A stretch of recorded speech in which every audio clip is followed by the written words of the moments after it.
Nobody wants to get united. Like, what we gotta do is meet everybody in 149th Street at the bench. So you want to do perspective on your graffiti, but you don't know how.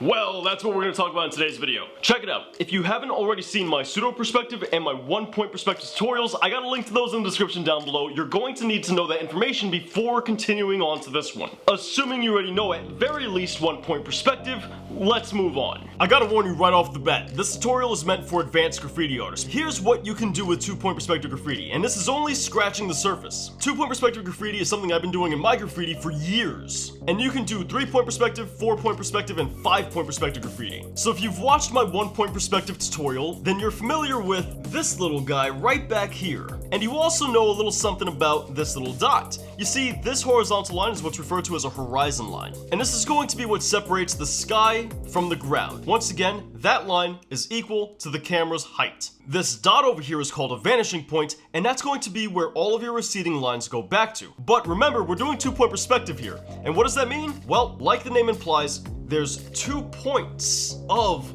perspective. So you're not gonna just have one vanishing point, you're gonna have 2. And that's what we have here. As you can see, if we were to split this piece down the middle and draw a line from the top to the vanishing point, you can immediately see that my piece is broken down into your basic cube. That the W and the O face this vanishing point, and the R and the T face this vanishing point. If you want to take a closer look, we can see that these receding lines back here are going to shoot back towards the right. And this remains true for any what would be horizontal line on the right side of this form if it was not in perspective. And this remains consistent and true throughout the piece. However, any what would be horizontal lines that travel across this side of our form are going to recede towards the left vanishing point. And you can see that happening with some of these lines. When you're doing this technique, you want to make sure you're being as accurate as possible with these vanishing lines. Now, this is exactly why everything you know about graffiti is going to get flipped on its head, and why it's important that you understand graffiti's fundamentals as well as some fine art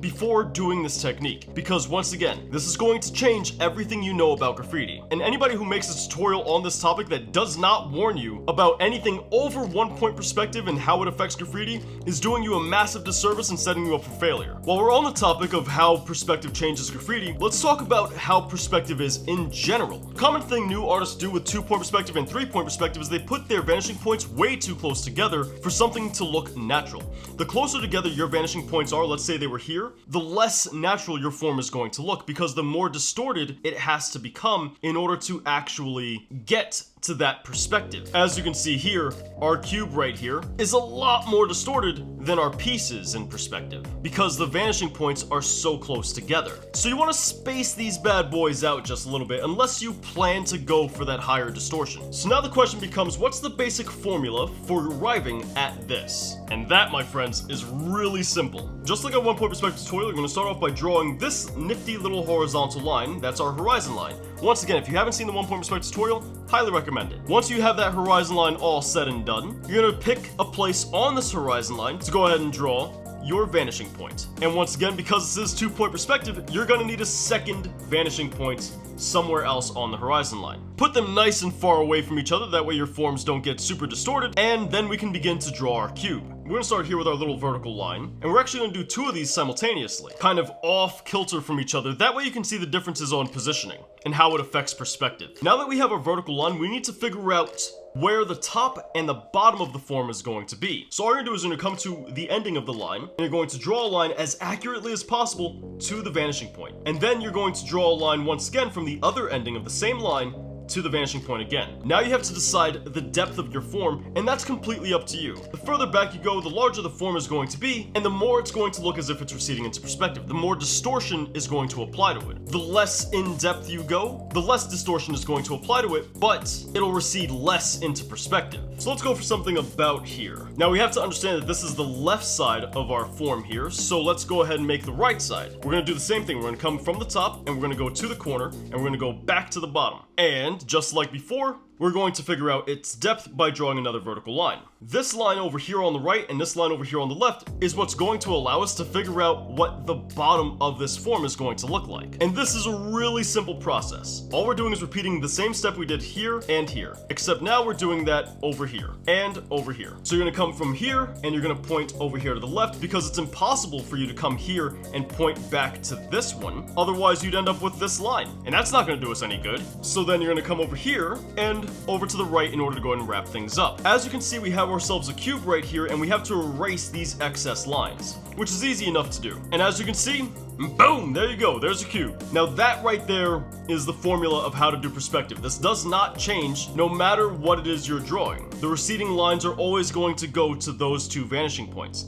So it doesn't matter if you're doing letters, it doesn't matter where your cube is, the formula is still going to apply just the same, which makes doing this really reliable, consistent, and easy. And as you can see right there, we have ourselves another cube in no time at all. Now that's the general premise of two-point perspective. You can do whatever you want to these forms though, and you can edit them how you see fit. Because now you can start to do things where you begin to slice pieces out of your little cube here. And doing so can allow you to achieve even more depth, as you can see there. And this is why I say it's important to understand graffiti's fundamentals as well as form and volume. Because that's exactly how this piece was done, as well as this piece, as well as my 5-point perspective piece. And you can begin to see how you'd make a letter out of this, because it's literally no different than the way we drew the box around this piece in the beginning of the video. Once you know how to draw a simple cube in perspective, then all you really need from there is the knowledge of how letters work in graffiti, along with some other fine art fundamentals, and then you can do anything in 2-point perspective when it comes to graffiti. So if you wanted to do a quick letter in 2-point perspective graffiti, all you'd have to do is go ahead and draw your basic cube. And once you have that, you have to then decide, is this side the part that has your letter, or is this side the part that has your letter? Whatever side you pick, the other one will then have the 3D. So if we said that this part was letter, then this would be 3D. And as you can see, that's actually what we did here. From here, we're gonna do something real nice and simple just to kind of drive the point home, and there's a real simple